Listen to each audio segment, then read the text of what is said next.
نار پہ آر کو ترجیح دینا، اللہ ہائے ہائے۔ اللہ، نار پر آر کو ترجیح دینا، کیا خطرناک جملہ ہے۔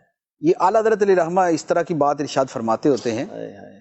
کہ بھی جب ایک چیز حرام ہو چکی، ٹھیک ہے، لیکن اب لوگوں کے سامنے اس کو ایکسپوز کرنا کہ بھئی یہ معاملہ ہو چکا ہے اور ہم ایک دوسرے پہ حرام ہیں، تو اس طرح ان کو شرم آتی ہے، یار ہمارے تو بچے بھی ہیں، ہمارے تو پوتے خاندان پوتیاں بھی بھی ہیں، ہمارا خاندان بھی ہے، اب کیسا بتائیں۔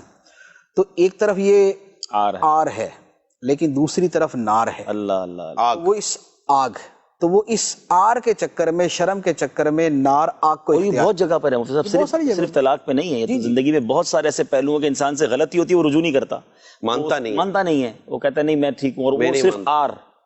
آر پر، کیا خطرناک جملہ ہے واقعی، دل پر اللہ کرے لگ جائے کہ واقعی ہمیں نار سے اللہ تعالیٰ محفوظ رکھے، اور اگر کوئی ہمیں رجوع کرنا بھی پڑ جائے، کوئی غلطی ہو بھی گئی، اور اس کا بھی سولوشن ہم علماء سے پوچھ سکتے دیکھنے والے اول یہ کہ وہ یہ سمجھ لیں کہ نہیں یار، اب فائنل یہ ہے کہ شریعت و دین کے معاملے میں ہمیں جو شریعت و دین کی جو اتھارٹی ہے، علماء اسلام، علماء اہل سنت، ہمیں مطلب کہ ان کی طرف ہی رجوع لانا ہے۔